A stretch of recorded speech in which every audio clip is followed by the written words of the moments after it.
తాకట్లో ఉన్న మీ బంగారాన్ని నమ్మి కష్టాల్ని కాంపౌండ్ వాల్ దాటించే one and only solution prime gold hub మాత్రమే. కాంటాక్ట్ 8499938881. నమస్తే, వెల్కమ్ టు ఆదాన్. నేను కిషోర్ కుమార్. చాలా రోజుల తర్వాత ఆంధ్రప్రదేశ్ మాజీ ముఖ్యమంత్రి వైఎస్ఆర్సీపీ అధినేత జగన్మోహన్ రెడ్డి ఈరోజు మళ్ళీ మీడియా ముందుకు వచ్చారు.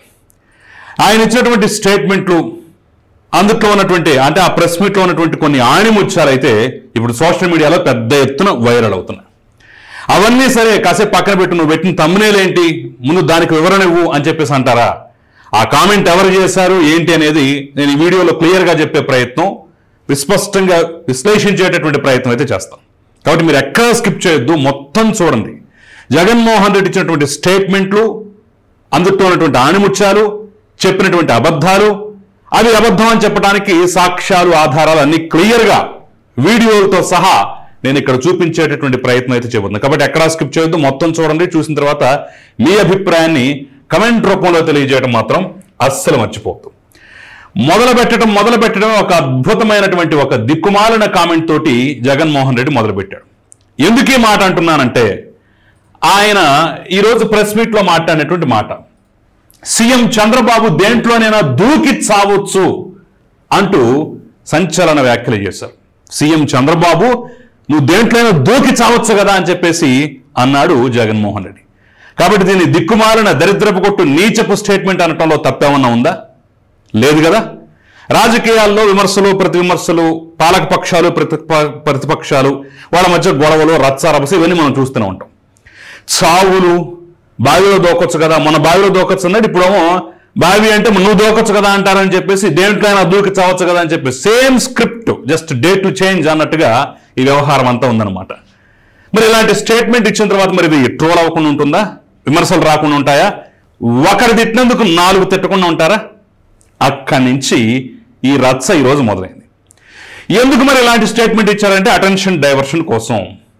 ఈరోజు అనంతపూర్లో జరుగుతున్నటువంటి ఇదిగో ఈ సభ చూశారు కదా, ఈ సభ కూటమి ఏర్పడిన తర్వాత సూపర్ హిట్ అయినటువంటి సూపర్ 6 కానివ్వండి, వాళ్ళ పాలన కానివ్వండి, వీటన్నిటిని ప్రతిబింబిస్తూ ఒక పెద్ద సభ ఏర్పాటు చేయటం, 3 పార్టీల జెండాలు, 3 పార్టీల కార్యకర్తలు, పెద్ద ఎత్తున హంగామా, మొత్తం అనంతపురంలోనే ఆంధ్రప్రదేశ్ అంతా ఉందా, కార్యకర్తలంతా ఉన్నారన్నట్టుగా అక్కడ జన సమీకరణ, ఓ పక్క బీజేపీ వాళ్ళు, ఇంకో పక్క జనసేన వాళ్ళు, మధ్యలో తెలుగుదేశం వాళ్ళు అన్నట్టుగా ముగ్గురు ఆ కూటమి జెండాలు పట్టుకొని అంగరంగ వైభవంగా ఈరోజు అక్కడ కార్యక్రమం జరుగుతుంటే అన్ని కెమెరాలు, అందరి కళ్ళు అనంతపురం మీద ఉంటే మరి జగన్మోహన్ రెడ్డికి మండదా? కాబట్టే ఆహా అటెందుకు పోవాలి, అన్ని చూపులు నాకెళ్ళి కూడా తిప్పుకుంటా అని చెప్పేసి వచ్చాడు. వస్తే సరిపోదు కదా, ఇంతకు ముందు చెప్పినట్టుగా అలాంటి ఒక దిక్కుమాలన స్టేట్మెంట్, చావుల గురించి, మనుషుల ప్రాణాల గురించి, ఇక రాజకీయాల్లో దిగజారని స్థాయికి దిగితే తప్ప అందరూ ఎనవైపు చూడరు కదా అనే ఉద్దేశంతో మొత్తానికైతే చేసేశారు. ఒక పక్క అదైతే, ఇంకో పక్క ఈరోజు ఇంకో ఆకర్షించిన అంశం ఏంటంటే, ఇంత పెద్ద సభ పెట్టుకొని చంద్రబాబు నాయుడు, పవన్ కళ్యాణ్, లోకేష్ వీళ్ళందరూ హాజరు కావాల్సి ఉంటే ఒక లోకేష్ మాత్రం ఆర్టీజీఎస్ సెంటర్లో కూర్చొని, అమరావతిలో కూర్చొని నేపాల్లో ఎవరెవరు చిక్కుకున్నారు తెలుగు వాళ్ళు, వాళ్ళని ఎలా రప్పించాలి ఏంటి అనేటటువంటి దాని మీద ఓ పక్క సమాలోచనలు ఏం చేస్తుంటే వాళ్ళు మాత్రం సభ దాని వ్యవహారాలు చూస్తున్నారు. అంటే ఎవరు చేయాల్సినటువంటి పనులు వాళ్ళు అన్నట్టుగా మొత్తం డివైడ్ చేసుకొని తమ పాలన మీద, తమ చూపించాలనుకున్న అంశం మీద, ప్రజలకు ఏం చెప్పాలనుకున్నారు వాటి మీద ఎక్కడా ఒక్క అంశంలో కూడా డీవియేట్ అవ్వకుండా దేనికి దానికి పర్ఫెక్ట్ సింక్ చేసుకుని మరీ చేస్తున్నటువంటి క్రమంలో అటు చూస్తే సభ సక్సెస్, ఇటు చూస్తే ఎవరు చేయాల్సిన పనులు వాళ్ళు చేస్తున్నారు. సభలో మాట్లాడినటువంటి మాటలు కానివ్వండి, చేసిన ప్రసంగాలు కానీ ఒక పక్క హైలైట్ అయిపోతున్నాయి. ఇటు లోకేష్ ఆర్టీజీఎస్ సెంటర్లో కూర్చొని చేసినటువంటి పనులు ఇటు పక్క హైలైట్ అయిపోతున్నాయి. ముప్పేట దాడిలాగా పవన్ కళ్యాణ్, చంద్రబాబు, లోకేష్ వీళ్ళందరూ ముప్పేట దాడి చేస్తుంటే మరి జగన్మోహన్ రెడ్డి అలాంటి మాటలు మాట్లాడుకుని ఎలా ఉంటాడు? మాట్లాడతాడు. ఇక ఇప్పుడు ఆడిముచ్చాలకు వద్దాం. ఎందుకంత ఫ్రస్ట్రేషన్, ఎందుకంత పీక్ వెళ్ళిపోయిందనే అంశం చూసాం కదా. ఇక ఇప్పుడు ఆణిముత్యాలకు వద్దాం. మొదటి ఆణిముత్యం ఇది. ప్రతి ఒక్కరు కూడా ఆ మెడికల్ కాలేజ్ దారిలో నుంచి వెళ్ళినప్పుడు ఆ మెడికల్ కాలేజ్ కనపడితే ఆగి చూసి ఆహా అని అనిపోయే పరిస్థితి తీసుకొచ్చింది. అవును, ఒక్కసారి మరొక్కసారి వినండి. ప్రతి ఒక్కళ్ళు అంట ఈయన కట్టిన 17 మెడికల్ కాలేజ్ దగ్గరికి వెళ్తే కూడా ఆ మెడికల్ కాలేజ్ దారిలో నుంచి పోయేటప్పుడు ఆ మెడికల్ కాలేజ్ కనపడితే ఆగి చూసి ఆహా అదే అని పోయే పరిస్థితి తీసుకొచ్చినాయి. ఎగ్జాక్ట్లీ కరెక్టే. ఒక్కసారి మనం కూడా వాటిని ఆగి చూసి ఆహా అనుకుందాం. ఏమంటారు? ఇవే 17 మెడికల్ కాలేజ్. ఆదంలో అసలు అద్భుతమైనటువంటి మెడికల్ కాలేజ్. చూస్తుంటేనే అబ్బో ఆగి చూసి ఆహా అనిపించాలంటలేదు. ఎస్, అసలు ఆ దిమ్మెలు, ఆ సొవ్వలు, ఆ ఓసలు, అబ్బబ్బబ్బబ్బ, అందుట్లో చేరినటువంటి పునాదుల్లో చేరిన నీళ్లు. ఆదంలో ఇంత పెద్ద అద్భుతమైన మెడికల్ కాలేజ్. అక్కడ డాక్టర్లు, ఒక పక్క స్టూడెంట్లు, చదువుకోటాలు, ఒక పక్క సర్జరీలు, ఇంకో పక్క ల్యాబులు, ఇంకో పక్క ఫార్మసీలు, మందులు, కథ కమామిషి ఇన్ని చూస్తుంటే కన్నుల నిండుగా మనకు ఆగి చూసి ఆహా అనిపించదా? నెక్స్ట్ మదనపల్లికి వెళ్దాం. అబ్బో, మదనపల్లిలో జనం కిటకిటలాడిపోతున్నారే. అసలు రోగులతోటి, డాక్టర్లతోటి, వచ్చే పోయేవాడితోటి అద్భుతంగా ఉంది మెడికల్ కాలేజు. బాబోయ్, వేరియల్ వ్యూ చూస్తుంటేనే సంతోషం. ఒక్కసారి ఇక్కడికి వెళ్తే రోగాలు మొత్తం మొట్టమాయం అన్నట్టుగా లేదు ఈ మెడికల్ కాలేజు. మరి ఆగి చూసి ఆహా అనుకోమా? ఖచ్చితంగా అనుకుంటాం. ఇదిగోండి చూడండి, అబ్బో ఎంత అద్భుతమో, ఇంజనీరింగ్ అద్భుతం అసలు ఈ మెడికల్ కాలేజ్ అయితే. ఈ రకంగా నిర్మాణం చేసిన తర్వాత అనుకోకుండా ఉండలేం. దీని తర్వాత ఇంకొంచెం ముందుకు వద్దాం. ఇంకొంచెం ముందుకు వస్తే ఇది పాలకొల్లు. అబ్బో, గోదావరి అందాలతో పాటు పాలకొల్లులో అద్భుతమైన మెడికల్ కాలేజు. అసలు పచ్చని ప్రకృతి మధ్య ఈ మెడికల్ కాలేజు, ఓ పక్క రోగులు, విద్యార్థులు, ఆహా ఇంకెంత అద్భుతంగా ఉందో. కాబట్టి ఖచ్చితంగా పాలకొల్లు మెడికల్ కాలేజీని చూస్తే ఆగి ఆహా అనుకోకుండా అయితే ఉండలేమన్నమాట. ఇలా ఇలా చెప్పుకుంటూ పోతే బోలెడు.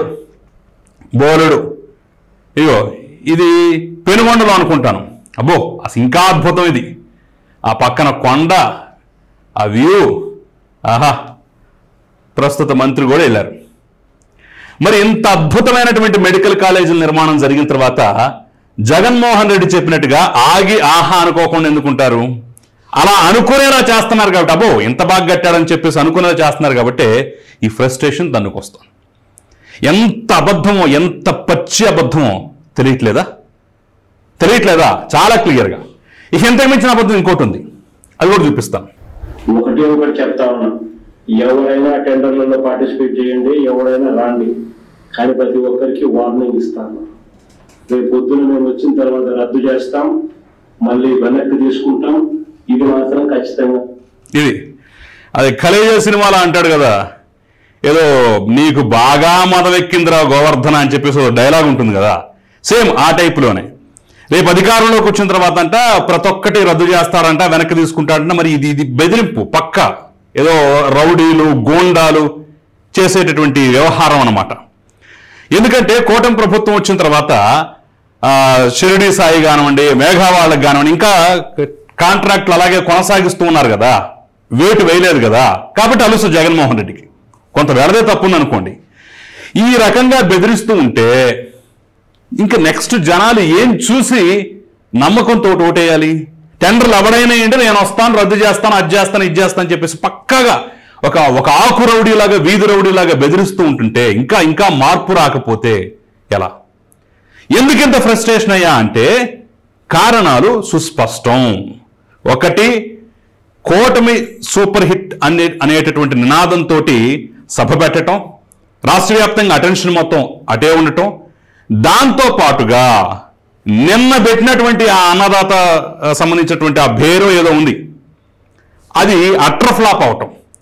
ఆఖరికి నందిగామ లాంటి ప్రాంతంలో కూడా, శాంతియుత వాతావరణం ఉన్నటువంటి ప్రాంతంలో కూడా జోగి రమేష్ లాంటి వాళ్ళు కూడా అక్కడికి వెళ్ళి ఏదో హంగామా హడావుడి చేద్దాం అనుకుంటే పోలీసులు వార్నింగ్, తాట తీస్తామని చెప్పేసి వార్నింగ్ ఇస్తే నందిగామ పరిసర ప్రాంతాల్లో కూడా, పొలిమేరల్లో కూడా అడుగుపెట్టలేదట. ఆ రకంగా ఉన్నటువంటి పరిస్థితుల్లో నిన్నటి తన కార్యక్రమం అట్టర్ ఫ్లాపు, ఆయనే స్వయంగా పాల్గొనలేదు.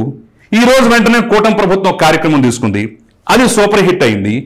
నిన్న చంద్రబాబును జైల్లో పెట్టి 2 సంవత్సరాలైన సందర్భంగా పెద్ద ఎత్తున మళ్ళీ ఆ అంశాలను గుర్తు చేసుకుంటూ నీ పతనానికి ఇదే కారణం, అసలు నీ పతనానికి తొలిమెట్టి అక్కడే పడిందని చెప్పేసి ఇలా రకరకాలుగా మాట్లాడుతున్నటువంటి క్రమంలో అవన్నీ తట్టుకోలేక ఈ రకంగా జగన్మోహన్ రెడ్డి ప్రెస్ మీట్ ముందుకొచ్చి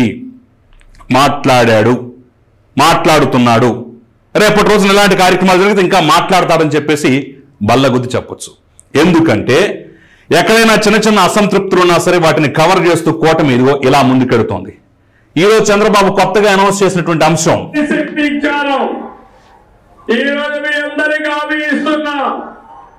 దసరా రోజున ఆటో డ్రైవర్లందరికీ వాహన మిత్ర కింద 15,000 రూపాయలు ఆర్థిక సహాయం చేస్తామని అనౌన్స్ చేస్తున్నాను.